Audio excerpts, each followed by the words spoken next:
I work in the building. What do you do? I'm an architect.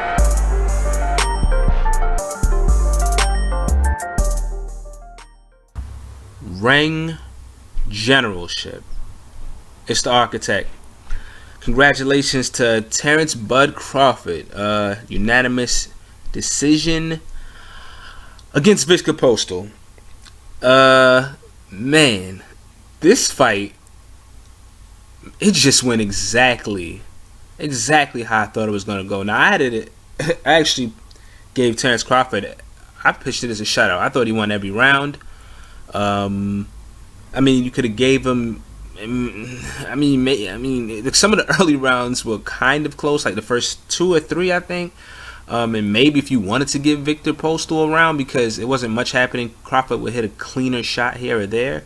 Nah, I'm sorry. I gave every round to Terence Crawford. It's just how I saw it.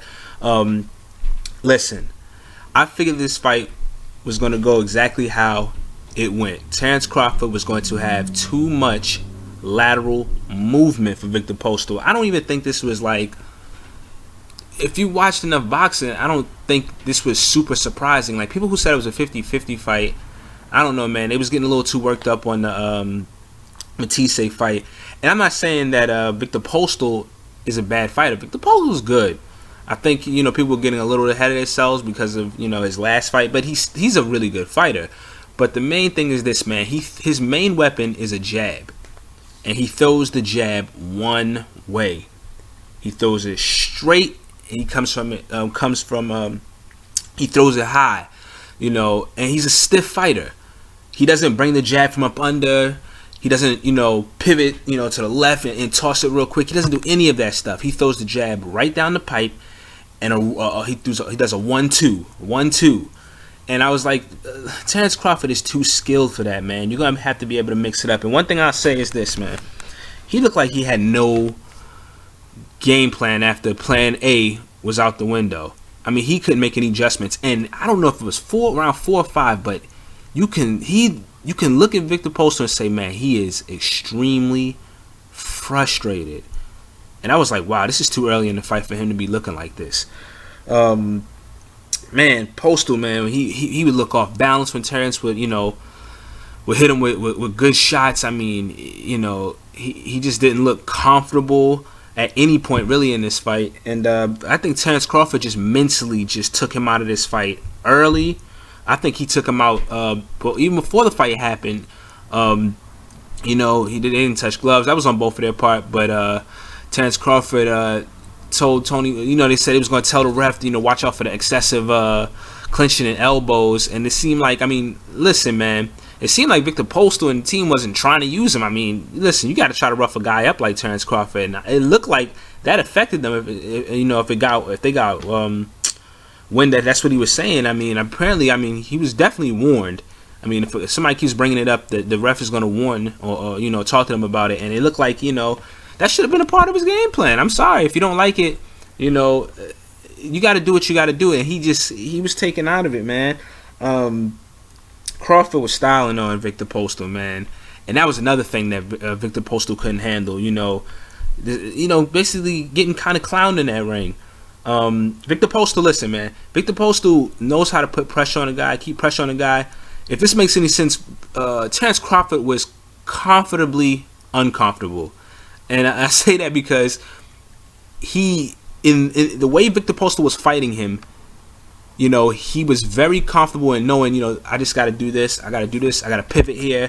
I got to throw my jab. He stayed in the southpaw stance the whole fight. Except for like the first minute of the first round. And besides that, he found something and he didn't have to switch up his game plan. Because Viktor Postol never switched up his game plan. In the last round, Viktor Postol started putting on more pressure and throwing more punches, which is going to leave him open. And if he would have did that earlier, he probably would have got knocked out.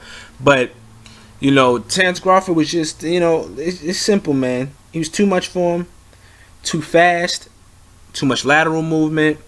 Viktor Postol just couldn't make the adjustments, man. Freddie and them just looked like they couldn't get it, they couldn't change the rhythm of the fight. It was the exact same rhythm for 12 rounds. Viktor Postol got knocked down, flash knockdowns twice in the 4th round. He got knocked down twice by Terence Crawford. Because Terence Crawford would get out on him, and he was first.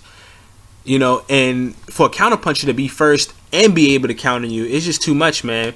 You know, it was too much. But yeah. What's next for Terence Crawford? Is it gonna be Manny Pacquiao? I don't know. I think, you know, this is like perfect timing for that fight. You know, typically a guy going on his way out, big name, still can fight. Going up against a younger guy, you know, who they're ready to put as the guy, and he gets him at the right time. Gets him, you know, while he's on his ascension, and Manny Pacquiao's, you know, on the decline. And it would still be a good fight, but I you know, I don't know if that fight's gonna happen next. Would I like to see it? Yeah. Would I like to see that more than Manny Pacquiao versus the new generation? I know I'm talking about. I mean, I wouldn't mind seeing that fight either, but yeah. Stop rambling, man. It was a good performance by Terence Crawford. The fight went exactly how I thought it would, and yeah. Next opponent, I'm out.